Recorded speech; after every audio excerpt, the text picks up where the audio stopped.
Hello दोस्तों, कैसे हैं आप? तो बढ़िया होंगे। तो आज मैं आपको कहानी जैसी लाइनें सुनाना चाहती हूँ। तो जब आप ज़िंदगी के सफ़र में आगे बढ़ते हैं तो बहुत कुछ सीखते हैं, आप बहुत सारे लोगों से मिलते हैं, आप बहुत सारी चीज़ों से फेस ऑफ होते हैं। तो आप सीखते हैं कि अब मैं पहले से ज़्यादा समझदार हो गया हूँ या हो गई हूँ। तो ये जो बात है ना, मतलब ये मुझे हमेशा फैसिनेट करती है, मतलब सीख लेकिन मुझे हमेशा सिखाती है कि ज़िंदगी में आप आगे बढ़िए। और पहले लगता था कि आगे बढ़ेंगे, ये करना है वो करना है, तब हम खुश होंगे। बट नहीं, जब हम ज़िंदगी के सफ़र में ये सीख लेते कि खुद से मोहब्बत हो चुकी है और ज़िंदगी में जब तक जिएंगे हर उस मोमेंट को आप महसूस कर पाएंगे कि आप ज़िंदा हैं, आप खुश हैं। और ये बहुत ज़रूरी है। और उसके लिए सबसे बड़ी बात क्या है कि मतलब उसके लिए ना कुछ करने की आवश्यकता ही नहीं है। क्यों? क्योंकि कोई टारगेट ही नहीं है। मोहब्बत, खुद से मोहब्बत करने का कैसे टारगेट ना। तो इस पर मैंने ऐसे सोचती हूँ, वो अजनबी लड़की बहुत सवाल करती थी। मतलब किसी लड़की के पास इतने सवाल कैसे हो सकते हैं? इंटरव्यू में भी इतने सवाल नहीं पूछे जाते हैं, इतना भी कोई कैसे बोल सकता है? मतलब इतनी सारी कहानियाँ और इतनी सारी बातें, मतलब उसे बस एक वर्ड कहा जाए तो इतनी सारी बातें सुना सकती है। मतलब कैसे हो सकता है ये? और उसकी कल्पनाओं का कोई जवाब ही नहीं, कुछ कल्पनाएं और कुछ हकीकत।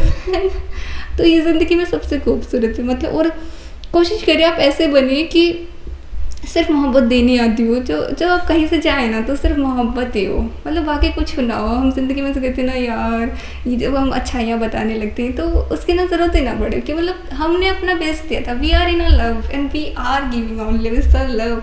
इसमें जो मोहब्बत इतना खूबसूरत वर्ड है, मतलब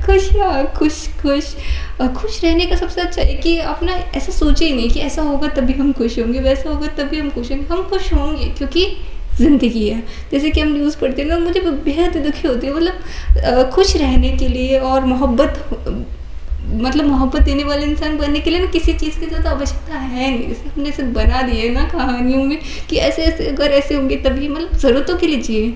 जितना चीज़ है, जितनी सबका अपना अपना डायमेंशन है सफलता की, किसे कितना चाहिए तब वो खुश होंगे। बट उसे ना पूरी तरह से मोहब्बत मत बनाइए। अपनी मोहब्बत को आप खुद ही रखिए कि वो आप ही हैं। मतलब उसे पैसे पर, तो मैं हमेशा ये चाहूँगी कि मतलब सफ़र में जब आप आगे बढ़े तो अभी सोचें यार मैं खुश कितना था, खुश कितनी थी, कितना हम दे पाए और कितना हम सीख पाए और कितना हम दे जाएंगे पीछे से मोहब्बत। क्योंकि आप जब भी हम ये सोचते हैं ना किसी इंसान के जाने के बाद कि क्या था या क्या नहीं, हम ये कभी कैलकुलेट नहीं कर पाएंगे। पर हम ये यार ये ना ऐसे बात की, वो ऐसे कहा करते थे कि सब अच्छा होगा।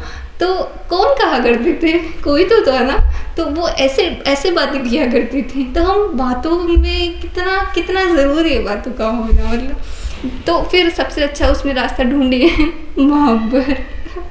मतलब मोहब्बत से ना आप सब ठीक कर सकते हैं। मुझे ऐसा लगता है कि हर जो सबसे बड़ी जो जागीर है या सबसे बड़ी अमीरी किसी के पास है तो एक आपके बोले हुए शब्द, आपकी मोहब्बत। तो इसमें मैं तो सोचते कि चीज़ों से या मटेरियलिस्टिक चीज़ों से कि ऐसा ऐसा देते हैं, ऐसा ऐसा करेंगे तो maybe the people having to give job मिल जाएगी या कहीं रहने को मिल जाएगा, कुछ होगा, मतलब जो भी कैलकुलेशन से। बट मुझे लगता है अच्छी बॉन्डिंग्स में इसमें से कुछ भी काम नहीं आता। उसमें से बात जो याद आएगी वो आएंगी बातें किसी के चले जाने के बाद या फिर कहेंगे इसके आने के बाद। तो उस सब में जो सबसे बड़ा रोल है वो है बातें, और बातें का सबसे अच्छा ज़रिया है, मतलब मोहब्बत का सबसे अच्छा ज़रिया है बातें। तो चले जाते हैं जो बड़े याद आते। तो इस तरह से आप ज़िंदगी में ना ऐसे बने कि वो जो बातें करती थी, हाँ वो इतने सवाल करती थी यार, कितना बोलती थी वो। तो ऐसे बने ज़िंदगी में। तो आप जब भी कहीं किसी से बिछड़ रहे हो या किसी को मिलने वाले हो, हाय ये इतनी बातें करती है, कैसे कैसे कोई इसे सुनेगा?